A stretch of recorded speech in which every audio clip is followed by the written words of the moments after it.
Yo! Mais qu'est-ce que c'est que cette merde? La créatrice m'a mise à jour pour coller au thème. Donc, ouais, j'aurais pu parler du couple G-Dragon-Jenny, mais sur l'échelle des sujets dont je me branle royalement, on est pile entre Kachi et le solo de Rosé. La blague facile, c'est ok, la petite crotte de nez au blink parce que ça fait longtemps, c'est ok, mon carnet des charges est plein, on peut y aller.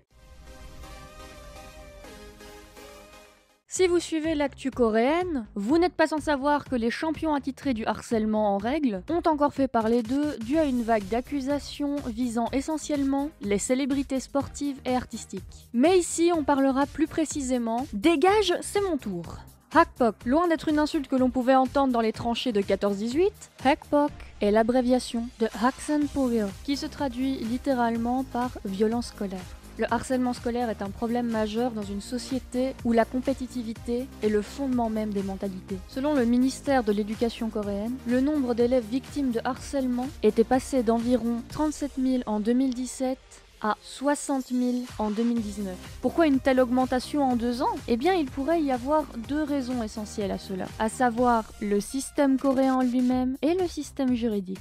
Mais ce sera peut-être plus clair avec un exemple que vous connaissez. Dans les dramas et les webtoons, on peut souvent voir des élèves harcelés essayer de demander de l'aide au corps enseignant. Mais ces derniers minimisent la chose ou pire, ignorent le problème. Et si je vous dis que cette situation n'est pas si loin de la réalité? Pour cette vidéo, j'ai dû lire pas mal d'histoires et de témoignages de harcèlement. Et après avoir lu tout ça et décortiqué chaque histoire, je me suis rendu compte, en ne prenant que les histoires où la victime n'était pas prise au sérieux, qu'il y avait souvent 3 raisons à cela. La réputation de l'établissement, la réputation de l'harceleur et la réputation des parents de l'harceleur. Ces 3 raisons forment un cercle vicieux qui est que plus l'école est réputée, plus les parents seront favorables à envoyer leurs enfants là-bas. Il y aura de plus en plus d'élèves à l'avenir prometteurs qui augmenteront les statistiques de réussite de l'établissement, ce qui augmentera leur réputation. Et tout ceci donne lieu à ce genre de scénario classique. Imaginons, Park Hyun-hee, une étudiante de 16 ans à la prestigieuse Académie des Arts du Spectacle de Séoul, se fait harceler depuis des mois par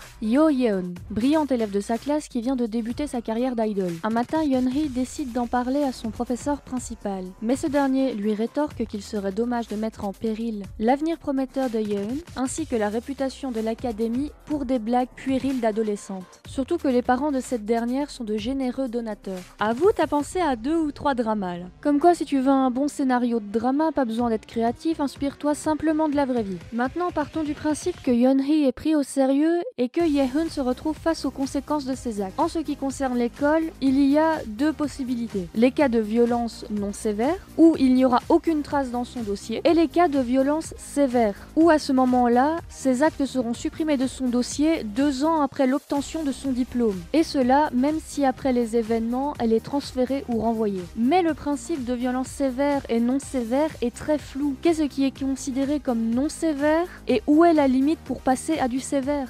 De plus, au niveau judiciaire, les sanctions pour les violences et intimidations sont encore très faibles. Selon les lois actuelles, en dessous de 14 ans, on ne peut être puni pour aucun crime. Et entre 14 et 19 ans, on ne peut être puni pénalement. Mais s'il y a condamnation, ce sont généralement plus des mises à l'épreuve. En bref, la société devrait reconnaître la gravité de la violence scolaire. Surtout que la violence n'est plus ce qu'elle était. Elle est devenue beaucoup plus violente. Un chercheur à l'Institut coréen de criminologie a déclaré « La violence scolaire récente a été si sophistiquée et organisée que la nature du crime est comparable à la violence adulte. Dans ce cas, cela peut être traité comme une affaire pénale et l'opinion publique doit intervenir activement. Prendre des mesures contre les harceleurs à temps est un moyen de prévenir les dommages secondaires tels que les traumatismes. Ce à quoi le directeur de l'Institut de recherche sur les violences déclare « Les adolescents sont suffisamment matures car leur maturité physique et leur développement cognitif sont beaucoup plus rapides que par le passé. Il n'est pas approprié de faire une différence entre la violence à l'école de la criminalité des adultes. Il existe de nombreux cas où des mineurs abusent de la loi sur les mineurs, sachant qu'ils ne peuvent pas être punis.